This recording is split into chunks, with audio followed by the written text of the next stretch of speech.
Hola, nosotras somos Pilar Pierro y Solana Corte y vamos a hablar de la estratificación social y de sus diferentes teorías. Bueno, primero voy a hablar de los sistemas de estratificación social. Con el surgimiento de la modernidad, el sujeto se deja de pensar como una parte integrada de una comunidad y se empieza a ver como una partícula individual, formalmente libre y separada del todo social. El nuevo orden permite la movilidad social a través de las clases sociales. La sociología estudió los diferentes modos en los que estos individuos se agrupan, cómo se redistribuían y cómo transformaban el poder político, el poder económico, los valores, el honor y el prestigio. Esto intentó dar cuenta de cómo, como ya bien dije, de cómo se empezaron a agrupar estos individuos. Estudiar la estructura social significa comprender cómo se distribuyen y circulan las distintas formas de manifestación del poder. Los conceptos más importantes para tener en cuenta al empezar a estudiar esta estructura social son las castas, los estamentos y las clases sociales. Bueno, al hablar de casta es muy importante tener en cuenta de que son grupos sociales rígidos y cerrados, donde no se presenta una movilidad social. La pertenencia a una casta se determina por herencia y es de concepción religiosa, como es el caso del sistema de la India, que se basa en la religión del hinduismo. El sistema es hereditario de estratificación social que ha existido hace más de 2500 años y se basa en factores hereditarios, como bien ya dije, para clasificarlos socialmente. Por ejemplo, si mi padre es pobre, yo voy a nacer siendo pobre y morir siendo pobre, porque este sistema no te permite que vos puedas evolucionar de alguna manera y poder cambiar tu situación en la que viviste. Por otro lado está el estamento, donde la movilidad social es poca, pero existe.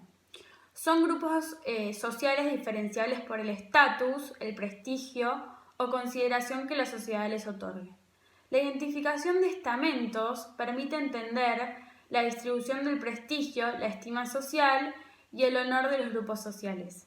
En un sentido más actual podemos verlo reflejado en grupos integrados a partir de una profesión o un trabajo. Y un ejemplo, vamos a ir más al pasado, a la época del feudalismo, donde se veían muy claros tres grupos de estamentos, ¿no? Y particularmente voy a hablar del clero, que era un representante de la iglesia que participaba en la política, pero también desempeñaba labores educativas y, como bien ya dije, tomaba un papel muy importante en la iglesia, ya que era el representante. A diferencia del pueblo, este tenía privilegios con respecto a la riqueza, no tenían que pagar impuestos, poseían tierras que el rey les otorgaba, cobraban los impuestos al pueblo, entre otras cosas. Entonces ahí es cuando podemos ver el privilegio que la sociedad les otorgaba a este grupo social, ¿no? Pero al mismo tiempo,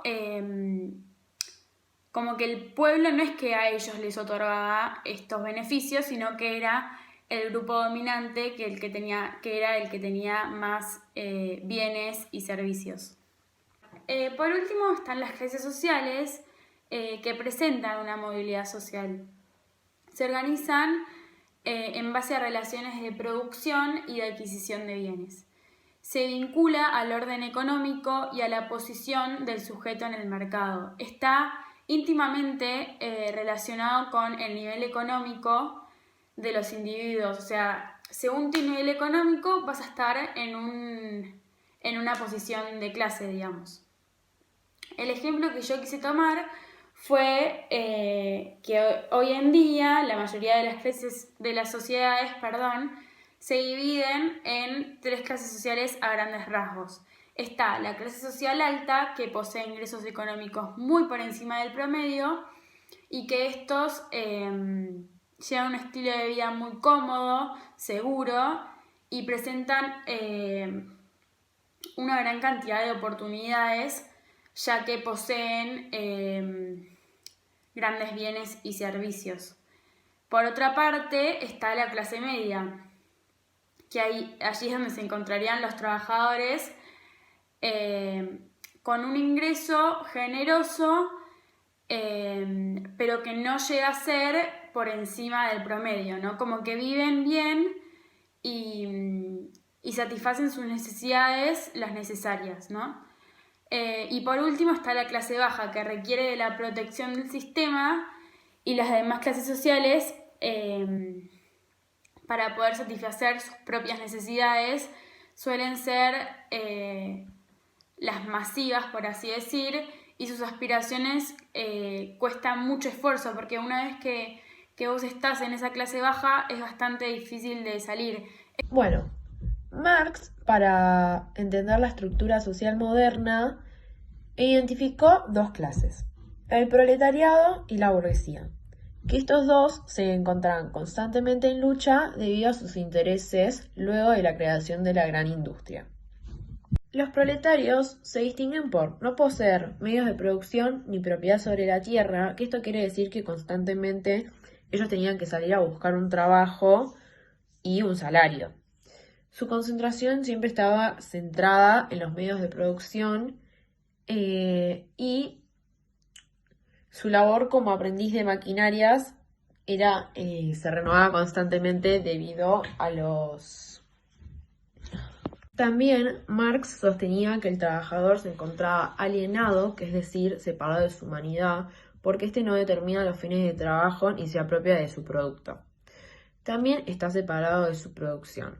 Y esto tiene dos aspectos. El económico, donde la burguesía se apropiaba de los productos que fabricaban los proletarios, y el aspecto filosófico, donde decía que la alienación se consideraba como un extrañamiento, que quiere decir que cuando un individuo se aparta de sí mismo, de los demás y de la naturaleza.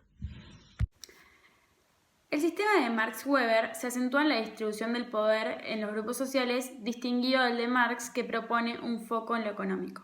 La situación estamental es el prestigio que la misma sociedad le otorga a un individuo o a un grupo de individuos.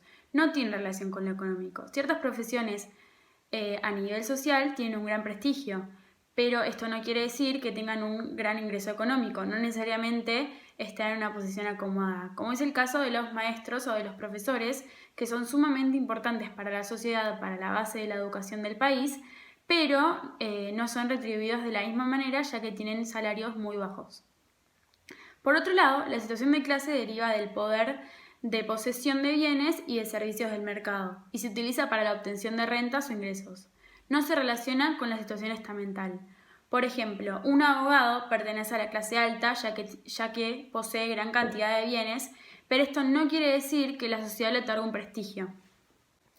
Weber distinguió la situación de clases en tres. Está la clase propietaria, que podía ser positivamente privilegiada en el caso de tener posesión de bienes y servicios, y la clase propietaria negativamente privilegiada, que serían los deudores o los pobres. Por otro lado se encuentra la clase lucrativa, positivamente privilegiada, como los comerciantes, los industriales o los banqueros. O la clase lucrativa negativamente privilegiada, que son los trabajadores que trabajan en relación de dependencia y viven de su trabajo. También está la clase social, que hace consciente de sus intereses comunes.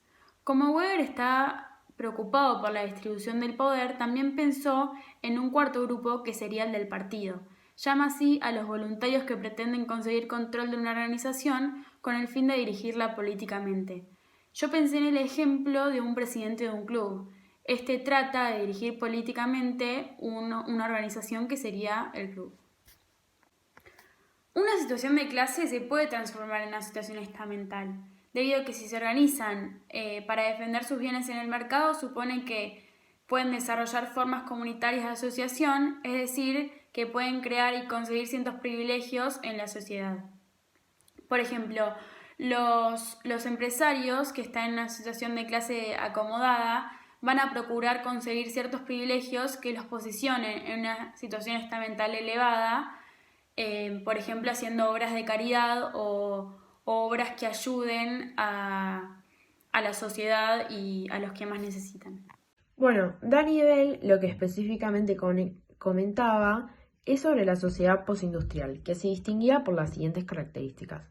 Un cambio en la economía, ya que aumentaba la producción de servicios y la mayoría de la gente de la población trabajaba en estos servicios, y se incrementó la cantidad de profesionales o técnicos cada vez más específicos, y el conocimiento científico y técnico se transformaba en la fuente principal de innovación. Gors dice que el trabajo asalariado se ejerce por cuenta de terceros, a cambio de un salario según sus formas y horarios fijados por el que la paga. También estableció que el trabajo no es algo que se hace, sino que se tiene, ya que el que trabaja por un salario vende su fuerza laboral. Él no es dueño de lo que produce, sino que el dueño es la persona que puso la cantidad de plata necesaria para poder obtener esa maquinaria y esos recursos que se necesitan para poder producir lo que ellos quieren. Por ejemplo, una persona que trabaja en una zapatería y se encarga de pegar la suela del zapato no es dueña de lo que produce, sino que el dueño sería la persona encargada de esa empresa. El trabajador lo que sí es dueño es de su propio salario, porque él trabaja para poder obtenerlo. Gors dice que nos ofrece la posibilidad de recuperar el trabajo como una actividad en la que podemos despertar nuestra creatividad, y esta no depende de los capitalistas para que pongan plata, sino de nuestra propia iniciativa, como es el caso de los emprendedores. Bueno, por último, Jeremy Rifkin, que hablaba sobre el fin del trabajo. Él afirmaba que estábamos presenciando la tercera revolución industrial, que se caracteriza por el reemplazo de la mano de obra por maquinaria informática y tecnológica. Y la consecuencia de esto es que mucha gente se queda sin trabajo, ya que no se necesita más mano de obra y se necesita máquinas, tecnología. Otra de las consecuencias es que se polarizó la sociedad en dos grupos. Una, la élite, que era la minoría, donde estaban los profesionales altamente calificados y los que tenían empleo. Y el último grupo era la inmensa mayoría que se encontraba fuera del sistema.